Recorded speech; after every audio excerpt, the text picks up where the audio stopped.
Bahujan Samaj party देश के तीसरे नंबर की पार्टी है। वैसी पार्टी बन गई अगर लोग नहीं है तुम्हारे। वोट किसकी ज्यादा है इस देश के अंदर? बहुजन समाज की वोट ज्यादा है।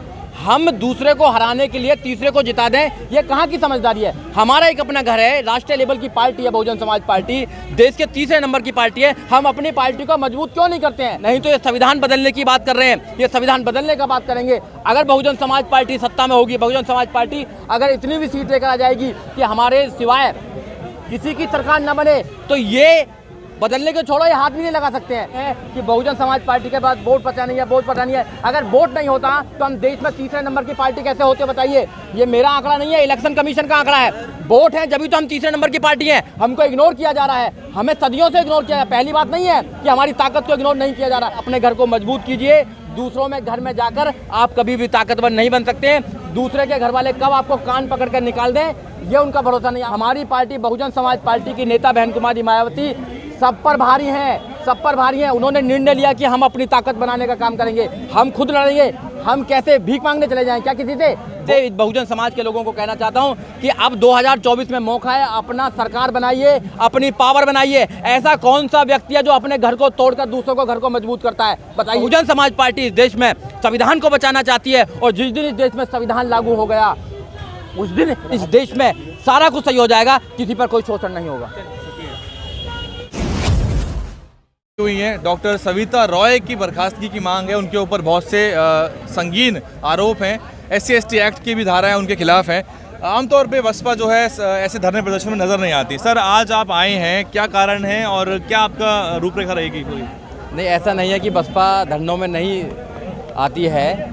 बहुजन समाज पार्टी ही एक देश की ऐसी पार्टी है जिसने देश के अंदर सबसे ज़्यादा धरना प्रदर्शन करे हैं, चाहे वो माननीय काशीराम साहब हों, चाहे बहन कुमारी मायावती हों, जहाँ आज की बसपा भी हो। हम पहले भी आए थे और आज भी आए हैं, और दिल्ली में क्या पूरे देश में कहीं भी अगर किसी पे कोई अत्याचार होगा तो बहुजन समाज पार्टी का एक एक कार्यकर्ता, एक एक नेता वहाँ पर उपस्थित होगा, क्योंकि हम जानते हैं हम समाज की लड़ाई लड़ रहे हैं। बहुजन समाज पार्टी सामाजिक मूवमेंट है, सामाजिक परिवर्तन की एक लड़ाई है, एक आंदोलन है।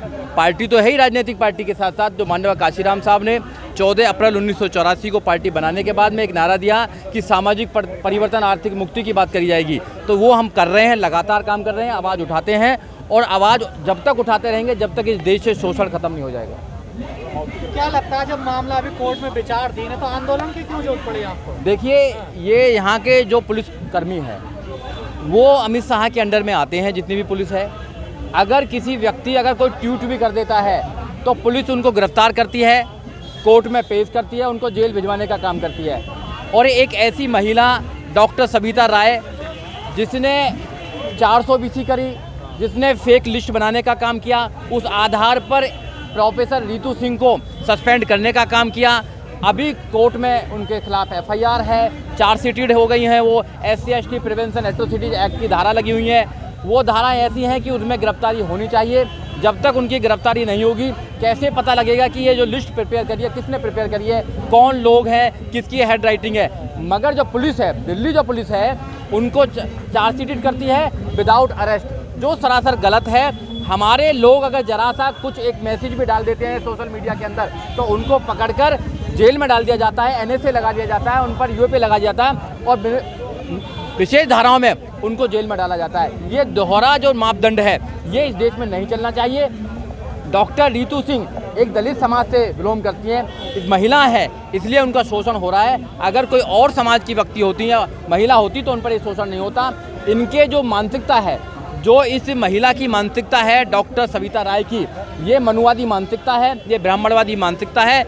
ये लोग हमेशा से ब्राह्मणवादी जो चीज़ें उनको आगे बढ़ाने का काम करते हैं, और इनकी किताबों में लिखा हुआ है कि महिला नहीं पढ़ सकती है। हमारे बच्चे पढ़ लिख कर आगे आ रहे हैं, IAS, PCI, doctor, engineer, professor, जज, वकील बन रहे हैं, तो ये रोकना चाहते हैं। आज भी लोगों का अंगूठा काटा जा रहा है, ये नौकरी छीन रहे हैं, ये नंबर काटने का काम कर रहे हैं, जो सरासर गलत है, इसलिए ये आंदोलन हो रहा है। लेकिन वकील साहब, टीवी की मीडिया आपकी पार्टी पर आरोप लगा रही है कि इंडिया के साथ ना जाके बीजेपी को फायदा पहुंचा रहे हैं आप। लालू यादव कह रहे हैं कि बुलाया ही नहीं मायावती जी को, शरद यादव कह रहे हैं पहले भाजपा से संबंध तोड़ें। हम क्या फुटबॉल है? 10 साल कांग्रेस लात मारेगी, हम में किक मारेगी। फुटबॉल की तरह बीजेपी की तरफ चले जाते हैं हमारे लोग, बीजेपी लात मारेगी, फुटबॉल की तरह हम कांग्रेस की तरफ चले जाते हैं। हम अपनी ताकत कब बनाएंगे? हम अपनी ताकत बनाना चाहते हैं। बहुजन समाज पार्टी की नेता बहन कुमारी मायावती ने क्लियर कट कह दिया है कि हम अपनी ताकत बनाएंगे। इस देश में बहुजन समाज 85% बहुजन समाज है और वोट हमारी है, राज उनका चल रहा है। जो माननीय काशीराम साहब का नारा था, वोट हमारा राज तुम्हारा, नहीं चलेगा नहीं चलेगा, उस नारे पर बहन कुमारी मायावती देश के अंदर राजनीति कर रही है और हम ताकत में आएंगे और 2024 के चुनाव में बहुजन समाज पार्टी एक नई क्रांति और एक नई ताकत बनाने का काम कर रही है। लोगों को समझना चाहिए, लोगों को समझना चाहिए कि बहन कुमारी मायावती इस देश में अपनी ताकत बनाना चाहती हैं। कब तक दूसरों से अपना हिस्सा मांगते रहेंगे? आप अपनी ताकत बनाकर इस देश में रूल कर सकते हैं, अपनी ताकत बनाकर आप अपने अधिकारों को सुरक्षित कर सकते हैं। भाजपा को हराने की जो कोशिश कर रहा है पूरा विपक्ष मिलकर, उसमें तो बसपा साथ खड़ी नजर नहीं आ रही ना। देखिए, भाजपा को अगर कोई हरा सकता है तो बसपा और बहुजन समाज के लोग भी हरा सकते हैं, और कोई नहीं हरा सकता। वोट किसकी ज़्यादा है इस देश के अंदर? बहुजन समाज की वोट ज़्यादा है। हम दूसरे को हराने के लिए तीसरे को जिता दें, ये कहाँ की समझदारी है? हमारा एक अपना घर है, राष्ट्रीय लेवल की पार्टी है बहुजन समाज पार्टी, देश के तीसरे नंबर की पार्टी है। हम अपनी पार्टी को मजबूत क्यों नहीं करते हैं? मैं आपके चैनल के माध्यम से देश के बहुजनों को बताना चाहता हूं कि आप अपनी पार्टी को क्यों नहीं बचाना चाहते, अपनी पार्टी को मजबूत क्यों नहीं करना चाहते, अपनी ताकत क्यों नहीं बनाना चाहते? आप दूसरों के पास जाकर आप क्यों भीख मांगना चाहते हैं? आप क्यों सीटों की लड़ाई लड़ना चाहते हैं? आप अपनी सरकार बनाएं, अपने लोगों के लिए वोट दें, अपनी पार्टी को मजबूत बनाएं। आप सरकार में होंगे, आप अगर सरकार को झुकाने और गिराने के अगर पक्ष में होंगे, ताकत में होंगे, तो आपके अधिकारों को सुरक्षित रखा जाएगा। नहीं तो ये संविधान बदलने की बात कर रहे हैं, ये संविधान बदलने का बात करेंगे। अगर बहुजन समाज पार्टी सत्ता में होगी, बहुजन समाज पार्टी अगर इतनी भी सीट लेकर आ जाएगी कि हमारे सिवाय किसी की सरकार न बने, तो ये बदलने के छोड़ो, ये हाथ भी नहीं लगा सकते हैं, क्योंकि ये लोग कमजोर लोग हैं और कमजोर लोग हमारी वोटों से ताकतवर बने पड़े हैं। ये हमारे समाज को सोचना चाहिए। कहा जा रहा है आपके पास वोट तो बचा ही नहीं ना। देखो, आपके कहने से कुछ थोड़ी चलेगा। इस देश में वोट किसके पास है? वोट तो गरीबों के पास है, वोट मजदूरों के पास है, वोट किसानों, बहुत बसपा के बाद बहुत वोट है। ये दुष्प्रचार है। आप जैसे जो मीडिया कर्मी हैं वो समाज को गुमराह करना चाहते हैं कि बहुजन समाज पार्टी के बाद वोट पता नहीं है, वोट पता नहीं है। अगर वोट नहीं होता तो हम देश में तीसरे नंबर की पार्टी कैसे होते, बताइए? ये मेरा आंकड़ा नहीं है, इलेक्शन कमीशन का आंकड़ा है। वोट है जब तो हम तीसरे नंबर की पार्टी हैं। हमको इग्नोर किया जा रहा है, हमें सदियों से इग्नोर किया है। पहली बात नहीं है कि हमारी ताकत को इग्नोर नहीं किया जा रहा, अब हमेशा से इग्नोर किया जा रहा है। इसलिए हम आपको बताना चाहते हैं, हम तीसरे नंबर की बड़ी पार्टी हैं बहुजन समाज पार्टी, उसको इग्नोर, ये जानबूझकर मानसिकता है इनकी, एक मनुवादी मानसिकता और ब्राह्मणवादी मानसिकता के कोई खत्म नहीं है, आपके कहने से खत्म नहीं हुई है। हमारी पार्टी मजबूत पार्टी है। 10 हमारे मेंबर ऑफ पार्लियामेंट है, एक राज्यसभा का मेंबर है, लाखों करोड़ों लोग हमारे वोटर्स हैं, सपोर्टर्स हैं। हम एक विचारधारा के काम कर रहे हैं और विचारधारा कभी खत्म नहीं होती है। मनुवादी लोगों ने एक प्रकार से आप लोगों को र्यूमर फैलाने का काम किया कि बहुजन समाज पार्टी खत्म हो गई है और गांव-गांव जा जाकर लोगों को बहकाने का काम किया है। हम गांव-गांव जाकर लोगों को तैयार कर रहे हैं कि अपनी पावर बनाइए, अपने घर को मजबूत कीजिए। दूसरों में घर में जाकर आप कभी भी ताकतवर नहीं बन सकते हैं। दूसरे के घर वाले कब आपको कान पकड़ कर निकाल दें, ये उनका भरोसा नहीं। आपने दिल्ली में देखा ना, राजेंद्र गौतम जी को देखा आपने? बाबा साहब डॉक्टर अम्बेडकर की बात करने वाले 22 प्रतिज्ञा अगर लेते हैं तो कान पकड़ कर उनको निकाल दिया जाता है। दूसरी पार्टियों में आप पूछ की तरह हैं, आप लंबे तो हो सकते हैं, ताकतवर नहीं हो सकते। बहुजन समाज पार्टी में आपकी अपनी पार्टी है, आपकी अपनी परिवार है, आपका अपनी ताकत है, उसको बनाइए, उसको आप बिखरने मत दीजिए। क्या वाकई में जैसे आरोप लग रहे हैं आप पे कि बीजेपी से संपर्क चल रहा है आप लोगों का, कितनी सच्चाई है? आरोप कौन लगा रहे हैं? आरोप वो लोग लगा रहे हैं जो बहुजन समाज पार्टी को, बहुजन समाज की ताकत को कमजोर करना चाहते हैं। ये आरोप हमेशा से लगते हैं। आप देखिए, हमारी पार्टी बहुजन समाज पार्टी की नेता बहन कुमारी मायावती सब पर भारी हैं, सब पर भारी हैं। उन्होंने निर्णय लिया कि हम अपनी ताकत बनाने का काम करेंगे, हम खुद लड़ेंगे। हम कैसे भीख मांगने चले जाएं क्या किसी से? वोट हमारी ज़्यादा है, राज हमारा होना चाहिए और हम उनसे मांगे कि हमको सीट दे दीजिए, हम नहीं मानेंगे। आपके साथ ही नहीं है, आपकी गलत फहमी है, हमारे लोग साथ नहीं है, हमारे लोग साथ नहीं है भैया, हमारे लोग साथ नहीं होते तो कम से कम पढ़ाई करो। आप जाओ इलेक्शन उस पर जाइए, कमीशन पर जाइए, इलेक्शन कमीशन की वेबसाइट देखिए। बहुजन समाज पार्टी देश के तीसरे नंबर की पार्टी है। वैसी पार्टी बन गई अगर लोग नहीं है तो हमारे एग्जाम देके बनते हैं क्या? वोट जब डालते हैं जब तीसरे नंबर की पार्टी बनती है। हम देश के अंदर बहुजन, देखिए बहन कुमारी मायावती किसी से नहीं डरती हैं, सब लोग बहन कुमारी मायावती से डरते हैं, बहुजन समाज पार्टी से डरते हैं। बहुजन समाज पार्टी से लोग इसलिए डरते हैं कि अगर बहुजन समाज पार्टी देश के अंदर आ गई तो वो 2007 से 2012 में जो उत्तर प्रदेश में शासन किया था वो पूरे देश में शासन करेगी। जीरो बैलेंस पर बच्चों का एडमिशन होगा। जो आज पढ़ाई हो रही है ना, वो लाखों करोड़ों रुपया देकर जो पढ़ाई होती है वो जीरो बैलेंस पर होगा। जो आज सुसाइड कर रहे हैं हमारे बच्चे, IIT में सुसाइड कर रहे हैं, जो अभी निकाला जा रहा है, ऐसे बच्चों के साथ शोषण नहीं होगा, लोगों को न्याय मिलेगा, स्वतंत्रता की बात की जाएगी, संविधान के द्वारा देश को चलाया जाएगा।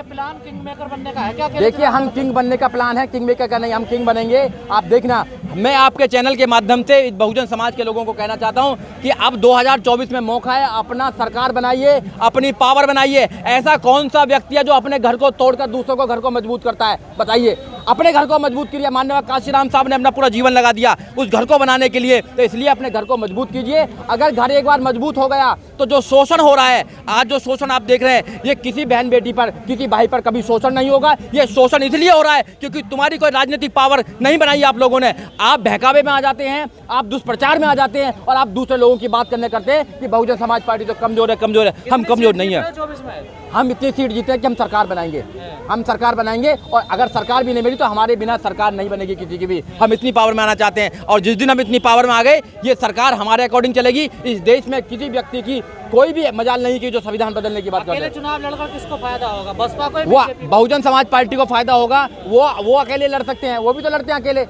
बताइए, दिल्ली में कौन? दिल्ली में आम आदमी पार्टी अकेली लड़ती है, दिल्ली में बहुजन समाज पार्टी अकेली लड़ती है, दिल्ली में बीजेपी अकेले, सब अकेले लड़ते ना। ये स्वार्थ का गठबंधन है, ये स्वार्थी लोग हैं, ये अपनी तरफ सत्ता लेके आना चाहते हैं। इन लोगों ने भी शोषण करा। कांग्रेस जो पार्टी की आप बात करते हैं, अगर यूपी में कोई दलितों पर अत्याचार होता है तो राहुल गांधी पहुंचते, प्रियंका गांधी पहुंचते। अगर राजस्थान में कोई अत्याचार होता है तो वहाँ कोई आवाज़ उठाने का काम नहीं करते।